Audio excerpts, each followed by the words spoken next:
The site is San Diego's Jack Murphy Stadium. The matchup is AFC West Division rivals, the Chargers and the Los Angeles Raiders. Now, Charger fans are none too pleased with the Raiders lately. In fact, San Diego has not beaten the Silver and Black since 1981. The last 7 meetings between these two teams have produced Raider victories and probably even brought a smile to the face of head coach Tom Flores. But Flores himself is not too happy. Even though Los Angeles enters this game in a first-place tie with Denver, they were hammered a week earlier by the Seahawks, and the inconsistency of quarterback Mark Wilson remains a problem. Wilson has completed only 47% of his passes and has yet to show that he can provide leadership in the passing game to complement the running of Marcus Allen. On the other hand, the Chargers possess one of the game's toughest and most consistent quarterbacks in Dan Fouts. Fouts, as always, has the San Diego offense at the top of the NFL, and his exceptional ability to put points on the board against any defense is among the greatest the league has ever seen. 2 weeks earlier, on a Monday night in front of a national television audience, Fouts and the Chargers were humbled by a Raider defense that simply overpowered San Diego's offensive line. But you can count on things being quite a bit different this time around, no matter how tough that Raider defense is. These are two teams coming off totally different performances in their previous games. The Raiders were beaten by Seattle, while the Chargers surprisingly overwhelmed Denver. For San Diego, this meeting with the Raiders could well determine whether they have a chance to be true playoff contenders, or whether they will simply be another 500 team.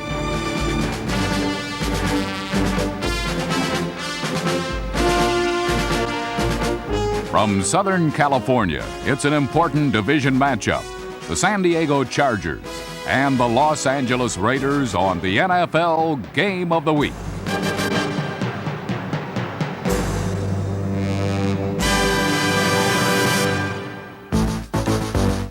Surprisingly, the most telling aspect of the early part of this contest was the strong play of the San Diego defense, the worst-rated unit in the AFC.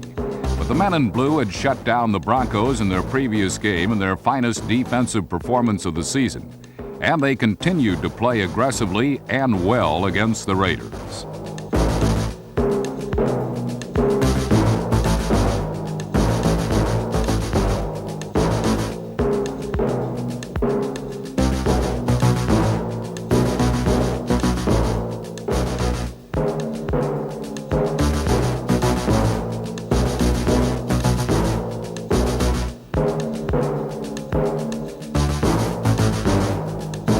Number 23, Danny Walters, intercepted Mark Wilson's pass in the end zone to foil the Raiders' first offensive possession.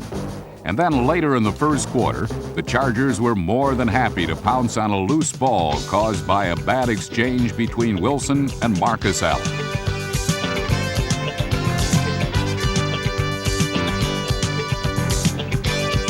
Number 99, Lee Williams, was in the right place at the right time, and his recovery deep in Raider territory set up the game's first touchdown, a Dan Fouts to Wes Chandler strike of 10 yards.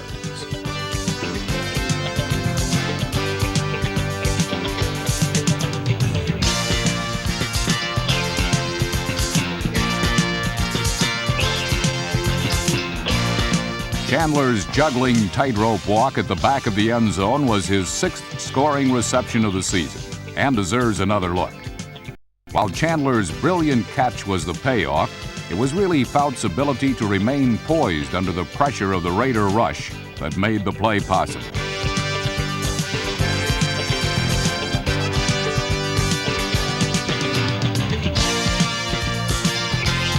The end result was the touchdown, and with 10 minutes gone in the opening period, San Diego led 7-0.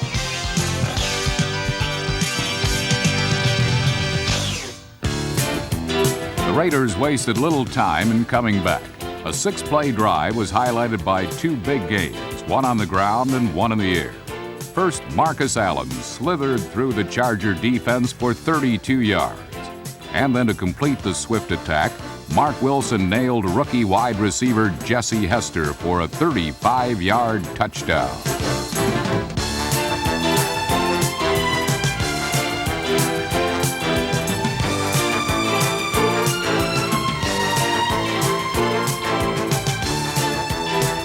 Hester, number 84, was the man the Raiders drafted in the first round to replace Cliff Branch. The veteran speedster has simply gotten older.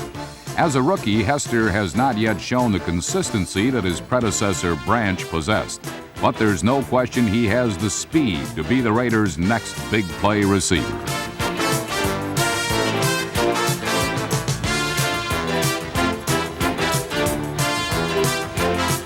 The Raiders had rebounded quickly. As the first quarter came to a close, the count was even. San Diego 7 and Los Angeles 7.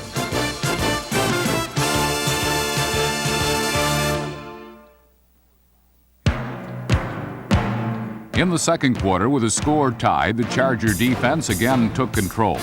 This was certainly not the same defense that was routinely stepped on week after week by just about all of the league's offenses. Defensive end Lee Williams, number 99, sacked Wilson to enhance his status as one of the NFL's rising young pass rushers. And then when linebacker Carlos Bradley, number 50, picked off a Mark Wilson pass early in period 2, the Chargers had their third turnover in just over a quarter of play.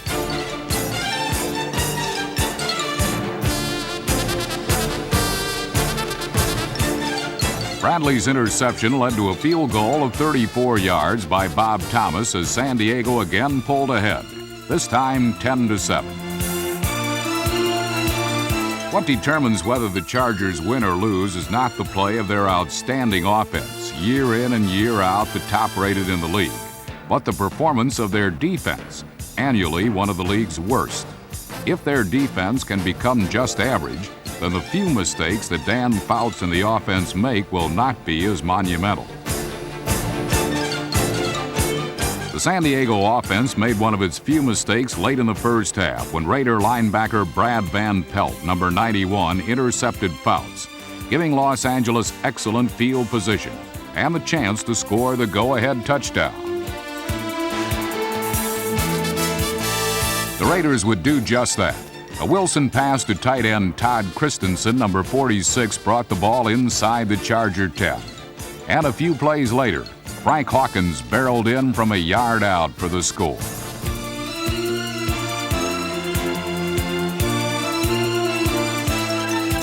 But in what would turn out to be one of the game's most important plays, the Chargers blocked the extra point, and Los Angeles' lead was only 13-10. That's the way the first half ended, with the Raiders nursing a 3-point advantage. On their first offensive possession of the second half, the Chargers would tie the game. The big play was a 39-yard pass from Fouts to the NFL's most explosive all-purpose player, Lionel James, number 26.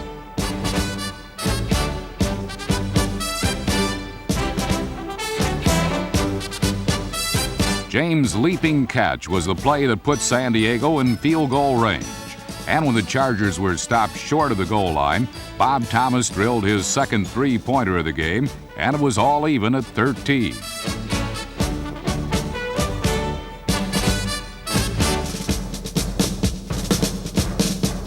This seesaw battle of division rivals was just getting started, however. The touchdowns would follow at a dizzying pace as the third quarter progressed. And it was the Raiders that began the roller coaster ride, putting together an efficient 9-play drive that featured the passing of quarterback Wilson.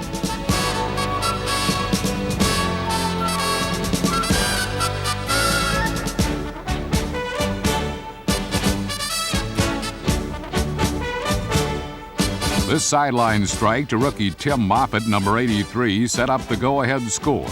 A 1-yard leap by Marcus Allen, whose 8 rushing touchdowns leads all NFL backs.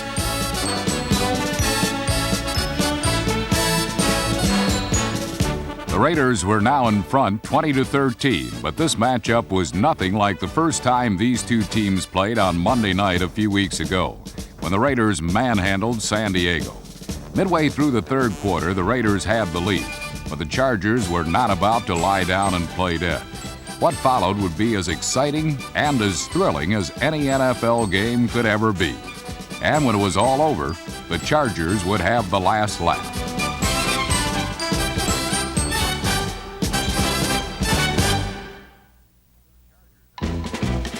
The Chargers entered the game with the league's third worst rushing attack.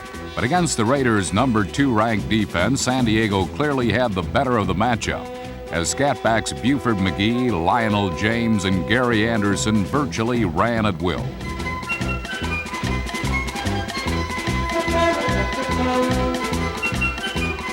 Even fullback Tim Spencer, number 43, got into the act, throwing crisp blocks and even making important catches, like this one late in period 3.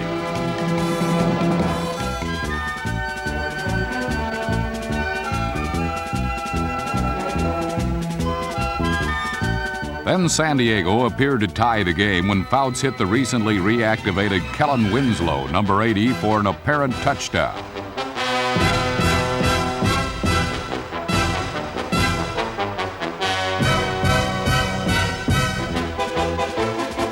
But just when Kellen thought he had his first score of the '85 season, a Charger penalty took it away. No matter, just 2 plays later, Fouts spotted Lionel James, and the NFL's Mighty Mite toted it in for his 3rd touchdown grab of the year.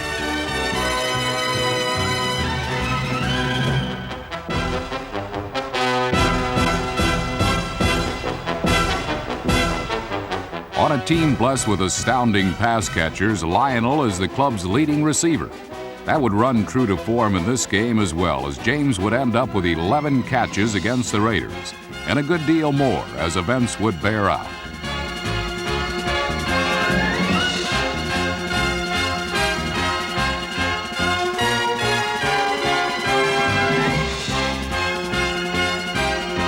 This game was now a far cry from the LA-San Diego affair of just 2 weeks before. The Raiders had kicked sand in the Chargers' faces then, but that 97-pound weakling had now turned into a dynamo. The Chargers appeared to have the momentum clearly in their favor. But just when the Raiders needed a big play, they got one from heads-up Jesse Hester, who turned a routine quick out into his 2nd touchdown catch of the game.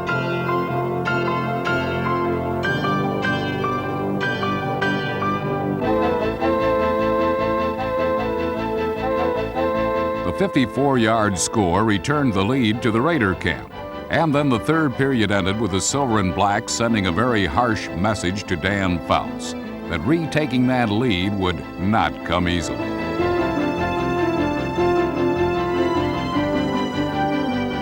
Number 71, Bill Pickel's sack was a resounding blow that clearly shook the Charger quarterback.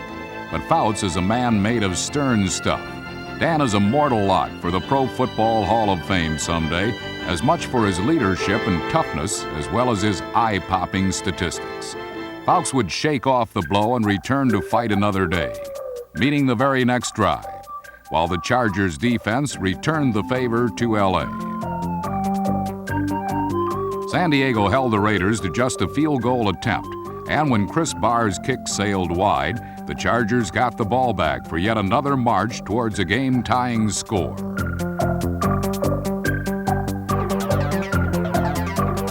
With around 12 minutes remaining in the 4th quarter, Fouts was back in business, returning to reliable Lionel James for yet another picture-perfect pass play. Seeing the obvious success of throwing to his backs, Fouts hooked up with Gary Anderson, and with lightning quickness, the game was tied for the 4th time.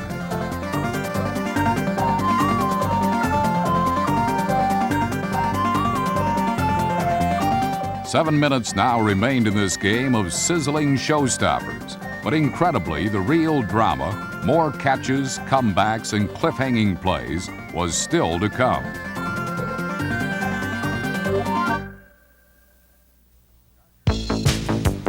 Charger defensive captain Billy Ray Smith had made one of the game's biggest plays in the first half, a blocked extra point that helped keep this match tied.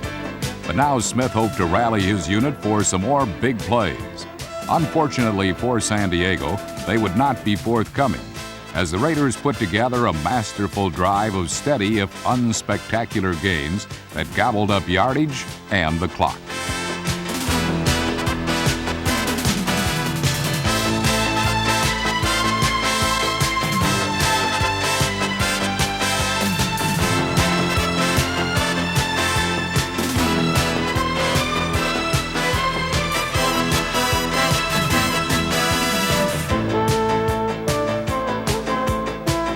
Hard running from Marcus Allen and Frank Hawkins put LA in position to take the lead again. This time the heroes were quarterback Mark Wilson and tight end Todd Christensen.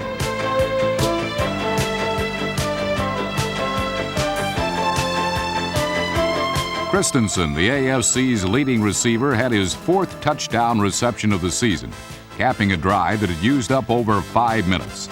At last, it looked as if the Raiders had finally taken the game away from their AFC West brethren.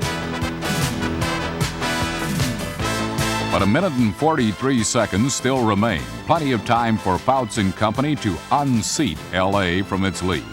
While the Raiders gathered round for an unusual-looking post-touchdown jubilee, one of those rare moments when seating assignments are important, the Chargers did some brain-racking of their own. Clearly, San Diego could move on the Raiders. They had proven that time and again all afternoon. And Coach Don Coryell had the best man for the job in Fouts, a fellow whose 400-plus passing yards today made him the only quarterback in league history to post such numbers in 6 different games. So with time on the wane, Fouts went to work. And darned if he didn't pull another rabbit out of his hat.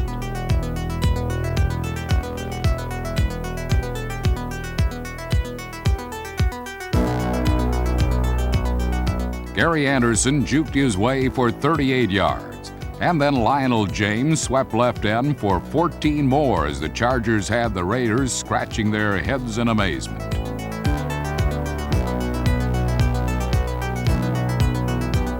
With just under a minute to play, Fouts tied the game with his 4th touchdown pass of the day, this one to the NFL's all-time leading receiver. For most of the game, the Chargers runners had made a majority of the catches, but in the clutch, when it counts most, the man you want to handle the football is Charlie Joyner. And when the 37-year-old pass-catching wizard hauled in this score, the game was tied and headed for overtime.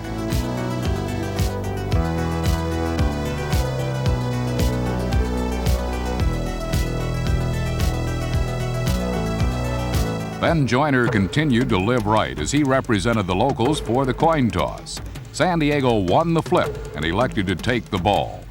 On a day when both teams combined for over 1,000 yards in total offense, the choice seemed obvious. And the Chargers proved how obvious it was by taking the ball and marching right down the field on the league's 4th best defensive squad. After a key catch by Pete Holohan, Gary Anderson skirted right end for big yardage as the crowd seemed to sense that an upset victory was close at hand.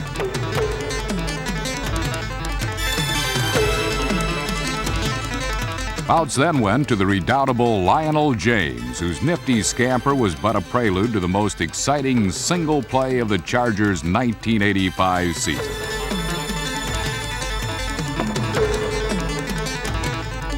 With just under 4 minutes gone in overtime, the smallest man in pro football set off one of Jack Murphy Stadium's biggest ever celebrations. The game-winning run was the last play of a remarkable day for James. Little Train finished with 345 all-purpose yards from running, receiving, and kick returns, the 2nd highest total in pro football history. But it was these last 17 yards that were the biggest.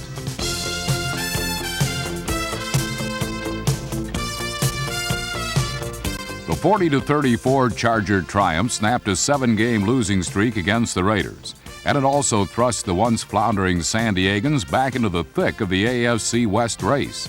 Before the largest home crowd in team history, the Chargers had put on an epic showpiece with the rival Raiders and had prevailed. Records had fallen like autumn leaves. Fouts passing marks, James all-purpose plays, team offensive output.